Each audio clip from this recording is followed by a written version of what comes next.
Hi friends, welcome back to our channel. ഇന്ന് നമ്മൾ നോക്കുന്നത് 6th സ്റ്റാൻഡേർഡിലെ അടിസ്ഥാന പാഠാവലി ആനുവൽ എക്സാമിൻ്റെ ക്വസ്റ്റ്യൻ പേപ്പറാണ്. അതായത് 2025-26 അധ്യയന വർഷം ഈ വർഷം നടന്ന എക്സാമിൻ്റെ ക്വസ്റ്റ്യൻ പേപ്പറാണ്. നമുക്കറിയാം കുറച്ച് സ്കൂളുകളിലൊക്കെ എക്സാം കഴിഞ്ഞിട്ടുണ്ടായിരുന്നല്ലേ. നിങ്ങൾക്ക് നാളെ ആയിരിക്കുമല്ലേ എക്സാം. അപ്പോൾ നാളെ എക്സാമുള്ള കൂട്ടുകാർക്ക് വേണ്ടിയിട്ട് ഈ ഒരു വീഡിയോ ചെയ്യുന്നു നമ്മൾ. ഓക്കെ, അപ്പോൾ ഈ ഒരു വീഡിയോ നിങ്ങൾ തീർച്ചയായിട്ടും കാണുക. എല്ലാ ക്വസ്റ്റ്യൻസും നന്നായി പഠിച്ചു വയ്ക്കുക. അപ്പോൾ ഇതുപോലൊരു ക്വസ്റ്റ്യൻ പേപ്പർ തന്നെയായിരിക്കും നിങ്ങൾക്ക് നാളെ എക്സാമിന് വരുന്നുണ്ടാവുക. ഓക്കെ, നമുക്ക് ഒന്നാമത്തെ ചോദ്യം നോക്കാം. വായിക്കാം, എഴുതാം. ചാപ്ലിൻ്റെ ആത്മകഥ. എന്നിൽ എല്ലാ വിശ്വാസവും അർപ്പിക്കുകയാണ് ഒരു സംവിധായകൻ. എൻ്റെ കഴിവുകൾ പ്രകടിപ്പിക്കുവാൻ ലഭിച്ച അവസരമാണിത്. ഞാൻ കുറേ നേരം ചിന്തിച്ചു. എന്ത് വേഷം ധരിക്കണം, ഏത് കഥാപാത്രമാവണം. ഒടുവിലൊരാശയം തോന്നി. മേക്കപ്പ് മുറിയിൽ ചെന്ന് വളരെ അയഞ്ഞൊരു പാൻസ് തിരഞ്ഞെടുത്തു. വലിയ ഷൂസ്, തലയിൽ വട്ടത്തൊപ്പി, കയ്യിലൊരു ചൂരൽ മതി.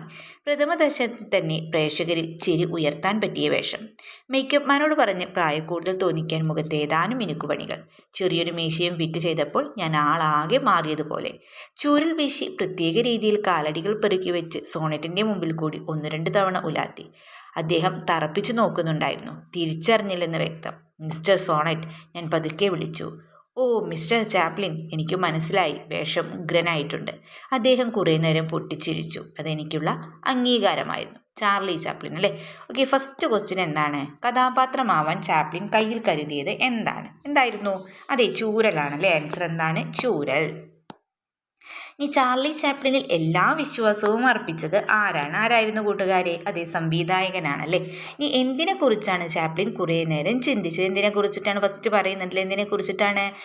എന്ത് വേഷം ധരിക്കണം എന്നതിനെ കുറിച്ചിട്ടാണല്ലേ. എന്ത് വേഷം ധരിക്കണം. ഓക്കെ, ഇത് നെക്സ്റ്റ് ക്വസ്റ്റ്യൻ. ആളാകെ മാറിയതുപോലെ തോന്നി. ഇതിന് ചാപ്ലിൻ ചെയ്തത് എന്തൊക്കെയാണെന്നാണല്ലേ ചോദിച്ചിട്ടുള്ളത്. ചെറിയൊരു മീശ ഫിറ്റ് ചെയ്തു, ചൂരൽ വീശി പ്രത്യേക രീതിയിൽ നടന്നു, മുഖത്തേതാനും മിനുക്കുപണികൾ നടത്തിയ. 3 ഉണ്ടല്ലേ. അപ്പോൾ ആൻസർ ഓപ്ഷൻ സി ആണ് വരുന്നത്. 1, 2, 3 ശരി എന്നുള്ളതാണല്ലേ. Answer option C. 1, 2, 3 ശരി. ഓക്കെ, ഇതിന് ഈ ക്വസ്റ്റ്യൻ നോക്കാം നമുക്ക്. എന്തൊക്കെയോ ഒരുക്കങ്ങളാണ് ചാപ്ലിൻ സ്വന്തമായിട്ട് നടത്തിയത്. വളരെ അയഞ്ഞ പാൻസ്, വലിയ ഷൂസ്, തലയിൽ വട്ടത്തൊപ്പി, കയ്യിലൊരു ചൂരൽ, ചെറിയ മീശയും മിനുക്കുപണികളും. അപ്പോൾ ഇതിൽ ഏതാണ് ആൻസർ വരുന്നത്? 1ഉം 2ഉം ആണല്ലേ. ചാപ്ലിൻ സ്വന്തമായിട്ട് നടത്തിയത് ഏതൊക്കെയാണ്? ഒന്നാമത്തെയും രണ്ടാമത്തെയും സ്റ്റേറ്റ്മെൻറ്റ്സ് ആണല്ലേ. ഓക്കെ, ഇത് നെക്സ്റ്റ് നോക്കാം നമുക്ക്. കുറിപ്പ്. കഥാപുസ്തകങ്ങളിലും പാഠപുസ്തകങ്ങളിലുമായി ഒത്തിരി നല്ല കഥകൾ നിങ്ങൾ വായിച്ചിരിക്കും അല്ലേ.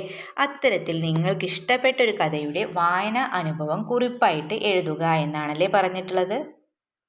അപ്പോൾ എന്ത് ചെയ്യുക, നിങ്ങൾ എന്തായാലും തീർച്ചയായിട്ടും എക്സാമിന് വരാൻ സാധ്യതയുള്ള ഒരു ക്വസ്റ്റ്യാണ് എന്ത്? വായനാനുഭവം. അപ്പോൾ നിങ്ങൾ വായിച്ചിട്ടുള്ള ഏതെങ്കിലും ഒരു പുസ്തകത്തെക്കുറിച്ചുള്ളൊരു വായനാനുഭവക്കുറിപ്പ് നിങ്ങൾ എന്ത് ചെയ്യുക, കൃത്യമായിട്ട് പഠിച്ചു വയ്ക്കുക. ഓക്കെ, അപ്പോൾ ഇവിടെ കൊടുക്കുന്നത് പാത്തുമ്മയുടെ ആട് എന്ന നോവലിൻ്റെ ഒരു വായന അനുഭവക്കുറിപ്പാണ്. ഓക്കെ, നമുക്ക് നോക്കാം. കഥകൾ ഞാൻ വായിച്ചിട്ടുണ്ട്. അതിലെനിക്ക് ഏറ്റവും ഇഷ്ടപ്പെട്ട ഒരു വായനാ അനുഭവമാണ് വൈക്കം മുഹമ്മദ് ബഷീറിൻ്റെ പാത്തുമ്മയുടെ ആട്. വളരെ ലളിതവും രസകരവുമായ ഭാഷയിലാണ് ബഷീർ ഈ കഥ എഴുതിയിരിക്കുന്നത്. ഒരു സാധാരണ കുടുംബത്തിലെ സംഭവങ്ങളും അവിടുത്തെ സ്നേഹവും പിണക്കങ്ങളും തമാശകളുമെല്ലാം ഈ കഥയിൽ കാണാം. കഥാപാത്രങ്ങൾ പാത്തുമ്മയും അവരുടെ ആടും മറ്റു കുടുംബാംഗങ്ങളും ഒരു അയൽപ്പക്കത്തെ ആളുകളെപ്പോലെ തോന്നും. ഹാസ്യം ഓരോ വരിയിലും നിറഞ്ഞു നിൽക്കുന്ന നർമ്മം വായനക്കാരെ ചിരിപ്പിക്കുകയും ചിന്തിപ്പിക്കുകയും ചെയ്യുന്നു. വിശപ്പും ദാരിദ്ര്യവും ഉണ്ടെങ്കിൽ പോലും സ്നേഹത്തോടെ സന്തോഷത്തോടെയും ജീവിക്കുന്ന ഒരു കുടുംബത്തിൻ്റെ ചിത്രം ഈ കഥ എനിക്ക് നൽകി. അതുകൊണ്ട് തന്നെ ഈ കഥയുടെ വായന വീണ്ടും വീണ്ടും എന്നെ സന്തോഷിപ്പിക്കുന്നു. അപ്പോൾ നിങ്ങൾ ഇത് തന്നെ പഠിച്ചു വെക്കണമെന്നില്ല. നിങ്ങൾ വായിച്ചിട്ട് നിങ്ങൾക്ക് ഇഷ്ടപ്പെട്ട് തോന്നിയ ഏതെങ്കിലും ഒരു കഥയുണ്ടാവില്ലേ? യെസ്, ആ കഥയെക്കുറിച്ച് നിങ്ങൾ എന്ത് ചെയ്യുക, ഒരു വായനാനുഭവം പഠിച്ചു വയ്ക്കുക. Okay, then second question. The fish and I എന്ന ദൃശ്യരേഖയുമായി ബന്ധമില്ലാത്തത് ഏതെന്നാണല്ലേ ചോദിച്ചിട്ടുള്ളത്. ബന്ധമില്ലാത്തതാണ് ഇതിൽ ചോദിച്ചിട്ടുള്ളത്. ഏതാണ് നോക്കൂ. ഓപ്ഷൻ സി ആണ്. അതായത് വെള്ളം വാർന്നു പോകുന്ന ദ്വാരം ഉടമസ്ഥൻ പാത്രം ഉപയോഗിച്ചു അടയ്ക്കുന്നു എന്നുള്ളതാണല്ലേ. ഓക്കെ, ഇത് നെക്സ്റ്റ് ക്വസ്റ്റ്യൻ നോക്കാം നമുക്ക്. തല്ലിച്ചതച്ച സർപ്പത്തെ പോലെ നമ്പ്യാർ കട്ടയിൽ കിടക്കുന്നു. തല്ലിച്ചതച്ച സർപ്പം എന്നതിൻ്റെ ആശയം പ്രതിഫലിപ്പിക്കുന്ന പ്രസ്താവനകൾ ഏതെല്ലാമാണ്? പ്രസ്താവനകൾ നമുക്ക് വായിച്ചു നോക്കാം. അയാൾ അത്രമേൽ അവശനാണ്. തൽക്കാലം മർദ്ദനമേറ്റെങ്കിലും വർദ്ധിത വീര്യത്തോടെ തിരിച്ചു വരും. തല്ല് കിട്ടിയതെല്ലാം അയാൾ പുഞ്ചിരിയോടെയാണ് നേരിട്ടത്. അയാൾ നിരാശയോടെ കരഞ്ഞു. അപ്പോൾ ഇതിൽ തല്ലിച്ചതച്ച സർപ്പം എന്നതിൻ്റെ ആശയം പ്രതിഫലിക്കുന്ന പ്രസ്താവനകൾ ഏതൊക്കെയാണ്? 1ഉം 2ഉം ആണല്ലേ. അയാൾ അത്രമേൽ അവശനാണ്. തൽക്കാലം മർദ്ദനമേറ്റുമെങ്കിലും വർദ്ധിത വീര്യത്തോടെ തിരിച്ചു വരും. അപ്പോൾ ആൻസർ ഓപ്ഷൻ എ 1ഉം 2ഉം ശരി. ഇനി നെക്സ്റ്റ് നോക്കൂ. യാത്രാ അനുഭവമാണല്ലേ. മഞ്ഞിൻ്റെ കട്ടിപ്പുതപ്പിൽ പുതച്ചു കിടക്കുകയാണ് കാശ്മീർ ഈ സമയം. ഇക്കാലമാണ് അവർ അനുപമസുന്ദരമായ കമ്പളങ്ങളും ചിത്രത്തുന്നലുകളുള്ള ഉത്തരീയങ്ങളും നാനാതരം കരകൗശല വസ്തുക്കളും ഉണ്ടാകുന്നത്. അബുവിൻ്റെ ഭാരത ദർശനം. ഇനി എന്താ നമ്മളോട് പറഞ്ഞിട്ടുള്ളത്? നിങ്ങൾ നടത്തിയ ഒരു യാത്രയുടെ അനുഭവം കുറിപ്പായി എഴുതുക എന്നാണല്ലേ. അപ്പോൾ ഇവിടെ ഒരു മാതൃക കൊടുക്കുന്നുണ്ട്. നിങ്ങൾ എന്ത് ചെയ്യുക, ഒന്ന് തനിയെ എഴുതി നോക്കുക.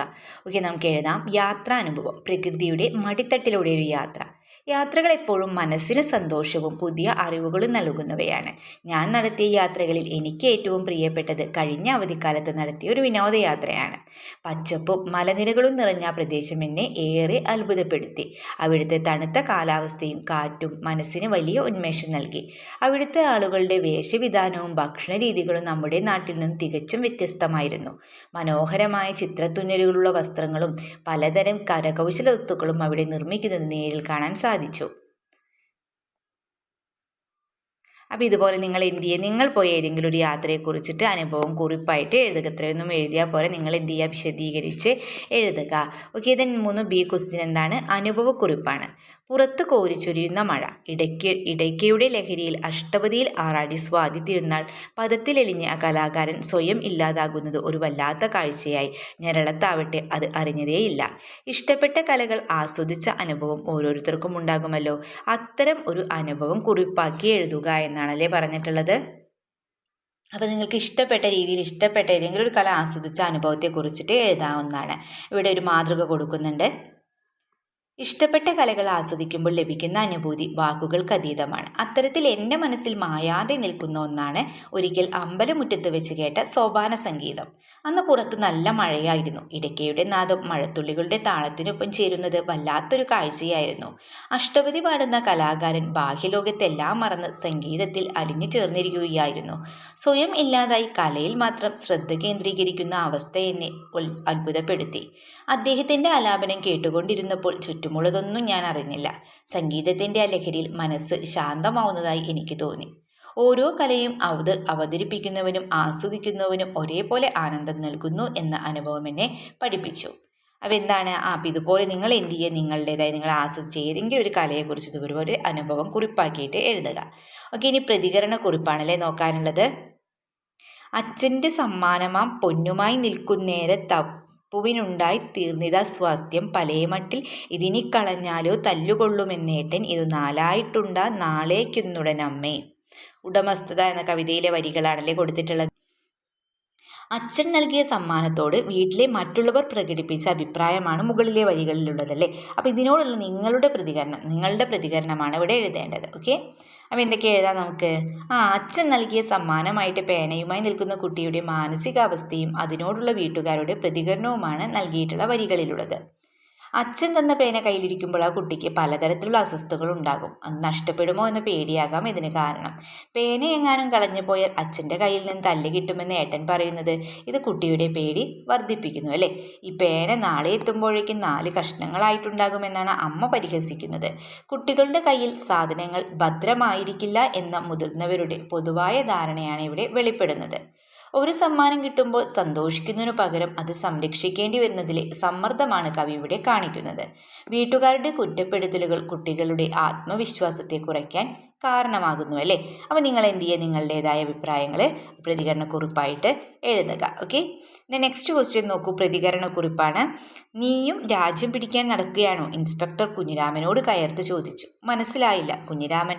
മനസ്സിലാക്കാൻ എനിക്കറിയാം ഇൻസ്പെക്ടർ. ഞാൻ അയാൾക്ക് വെള്ളം കുടിക്കാൻ കൊടുത്തു. അതൊരു സ്കൗട്ടിൻ്റെ ചുമതലയാണ്. ആ രക്തം മാഞ്ഞു പോയില്ല. നമ്മൾ പഠിച്ച ചാപ്റ്ററിൻ്റെ ഭാഗമാണല്ലേ. അപ്പോൾ ഇൻസ്പെക്ടറുടെ ചോദ്യത്തിന് കുഞ്ഞിരാമൻ നൽകിയ മറുപടി നിങ്ങൾ വായിച്ചുവല്ലോ. ഈ സംഭവത്തോടുള്ള നിങ്ങളുടെ പ്രതികരണങ്ങൾ കുറിപ്പായി എഴുതുക എന്നാണല്ലേ പറഞ്ഞിട്ടുള്ളത്. ഓക്കെ, നമുക്ക് ആൻസർ നോക്കാം. സ്വാതന്ത്ര്യസമര കാലഘട്ടത്തിൽ ഒരു നിർണായക നിമിഷമാണ് ഈ വരികളിൽ പ്രതിഫലിക്കുന്നത്. ഇൻസ്പെക്ടറുടെ ഭീഷണിക്ക് മുന്നിൽ കുഞ്ഞിരാമൻ നൽകുന്ന മറുപടി അദ്ദേഹത്തിൻ്റെ വ്യക്തിത്വത്തെയും മൂല്യങ്ങളെയും വ്യക്തമാക്കുന്നു. പോലീസ് ഇൻസ്പെക്ടർ കയർത്തു ചോദിച്ചിട്ടും ഭയപ്പെടാതെ ലളിതവും എന്നാൽ വ്യക്തവുമായ ഭാഷയിലാണ് കുഞ്ഞിരാമൻ മറുപടി നൽകുന്നത്. പരിക്കേറ്റ ഒരാൾക്ക് വെള്ളം നൽകുക എന്നതൊരു മനുഷ്യന്റെ കടമയാണെന്ന് കുഞ്ഞിരാമൻ വിശ്വസിക്കുന്നു.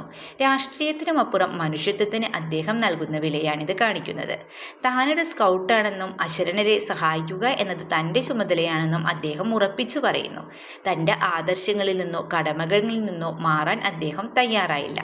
അധികാരത്തിനു മുന്നിൽ തലകുനിക്കാത്ത കുഞ്ഞിരാമൻ്റെ ഈ നിലപാട് ആവേശം നൽകുന്നതാണ്. വായനക്കാരൻ എന്ന നിലയിൽ സ്നേഹവും സേവനവുമാണ് ഏതൊരു പോരാട്ടത്തെക്കാളും വലുതെന്ന് ഈ സംഭവം എന്നെ ചിന്തിപ്പിച്ചു. അപ്പോൾ ഇതുപോലെ നിങ്ങൾ എന്ത് ചെയ്യുക, നിങ്ങളുടേതായ ഒരു പ്രതികരണം കുറിപ്പാക്കിയിട്ട് എഴുതുക. ഓക്കെ, ഇനി നോക്കൂ, പ്രസംഗമാണല്ലേ. എന്താണ്? അർജുനനെ വെല്ലുവിളിച്ച് ആയുധപ്രയോഗ പാടവം പ്രകടിപ്പിച്ച കർണന്റെ കുലമഹിമ പറഞ്ഞ് കൃപാചാര്യർ അപമാനിച്ചു. കർണന്റെ സ്വാതന്ത്ര്യവും അഭിമാനവും സംരക്ഷിക്കാൻ സുഹൃത്തായ ദുര്യോധനൻ അദ്ദേഹത്തെ അംഗരാജാവായി വാഴിക്കുന്നു. ദുര്യോധനും കർണനും തമ്മിലുള്ള ഉടയാത്ത സൗഹൃദം ഉടലെടുത്തത് ഇങ്ങനെയാണ്. തന്നിരിക്കുന്ന ആശയത്തെ മുൻനിർത്തി സൗഹൃദത്തിൻ്റെ പ്രാധാന്യം എന്ന വിഷയത്തിൽ പ്രസംഗം തയ്യാറാക്കുക എന്നാണല്ലേ പറഞ്ഞിട്ടുള്ളത്. ഒരു പ്രസംഗം എങ്ങനെയാണ് എഴുതേണ്ടതെന്നൊക്കെ നമുക്ക് അറിയാമല്ലേ. ഓക്കെ, നമുക്ക് പ്രസംഗത്തിൻ്റെ ഒരു മാതൃക നോക്കാം. മാന്യ സദസ്സിന് വന്ദനം.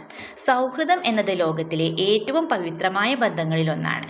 കുലമഹിമ പറഞ്ഞ കൃപാചാര്യർ കർണനെ അപമാനിച്ചപ്പോൾ അദ്ദേഹത്തിൻ്റെ അഭിമാന സ്വാതന്ത്ര്യവും സംരക്ഷിക്കാൻ കൈകൊടുത്ത സുഹൃത്തായിരുന്നു ദുര്യോധനൻ. കർണനെ അംഗരാജാവായി വാഴിച്ചതിലൂടെ ആ സൗഹൃദം ചരിത്രത്തിൽ ഇടം പിടിച്ചു. ഈ സംഭവത്തെ മുൻനിർത്തി സൗഹൃദത്തിൻ്റെ പ്രാധാന്യത്തെക്കുറിച്ച് ചില കാര്യങ്ങൾ പങ്കുവയ്ക്കാൻ ഞാൻ ആഗ്രഹിക്കുന്നു. യഥാർത്ഥ സൗഹൃദത്തിൽ ജാതിയോ മതമോ പദവിയോ തടസ്സമാകുന്നില്ല.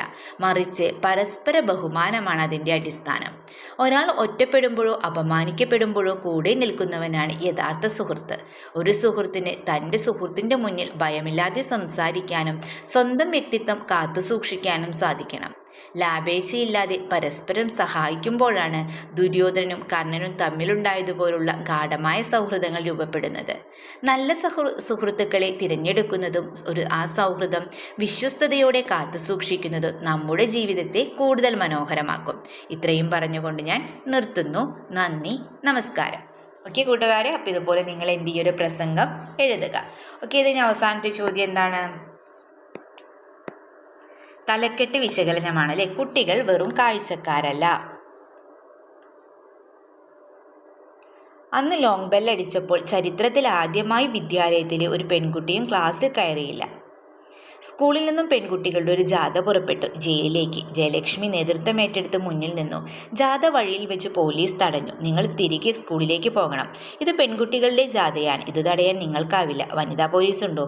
അപ്രതീക്ഷിതമായ ചോദ്യത്തിനു മുമ്പിൽ പോലീസ് അമ്പരന്നു. ജാഥ പോലീസിന്റെ തടസ്സം മറികടന്ന് മുന്നേറി ജയിൽ പടിക്കലെത്തി. കുട്ടികൾ സത്യാഗ്രഹമിരുന്നു. ജയിലിലടച്ച സ്ത്രീകളെയും കുട്ടികളെയും വിട്ടെടുക്കുന്നവരുടെ ഈ സമരം തുടരും. ജയലക്ഷ്മി പ്രഖ്യാപിച്ചു. ടി.കെ. നാരായണദാസ് എഴുതിയ പുസ്തകത്തിലെ ഒരു ഭാഗമാണ് നമുക്ക് മുകളിൽ നൽകിയിട്ടുള്ളത് അല്ലേ. അപ്പോൾ ഇതിന് നൽകിയ തലക്കെട്ട് കുട്ടികൾ വെറും കാഴ്ചക്കാരല്ല എന്നതാണ്. അപ്പോൾ ഈ തലക്കെട്ടിൻ്റെ ഔചിത്യം വിലയിരുത്തി കുറിപ്പ് തയ്യാറാക്കുക എന്നാണല്ലേ പറഞ്ഞിട്ടുള്ളത്. ഓക്കെ, നമുക്ക് ആൻസർ എഴുതാം. ടി.കെ. നാരായണദാസിൻ്റെ പുസ്തകത്തിലെ ഈ ഭാഗത്തിൽ നൽകിയിരിക്കുന്ന കുട്ടികൾ വെറും കാഴ്ചക്കാരല്ല എന്ന തലക്കെട്ട് വളരെ അനുയോജ്യമാണ്. മുതിർന്നവർ ചെയ്യുന്ന കാര്യങ്ങൾ നോക്കി നിൽക്കുന്നവർ മാത്രമല്ല കുട്ടികൾ എന്നീ സംഭവം തെളിയിക്കുന്നു. ജയലക്ഷ്മിയുടെ നേതൃത്വത്തിൽ പെൺകുട്ടികൾ നടത്തിയ ജാഥയും സത്യാഗ്രഹവും ഇതിന് ഉദാഹരണങ്ങളാണ്. പോലീസിന്റെ തടസ്സങ്ങളെയും ചോദ്യങ്ങളെയും അപ്രതീക്ഷിതമായ മറുപടികളിലൂടെ നേരിടാൻ കുട്ടികൾക്ക് സാധിച്ചു. ജയിലിലടച്ചവരെ വിട്ടയക്കുന്നതുവരെ സമരം തുടരുമെന്ന പ്രഖ്യാപനം കുട്ടികളുടെ നിശ്ചയദാർഢ്യത്തെയാണ് കാണിക്കുന്നത്. രാജ്യത്തെ അനീതികൾക്കെതിരെ പ്രതികരിക്കാനും പോരാടാനും കുട്ടികൾ മുന്നിട്ടിറങ്ങുന്നു എന്നത് ഈ തലക്കെട്ടിനെ അർത്ഥവത്താക്കുന്നു.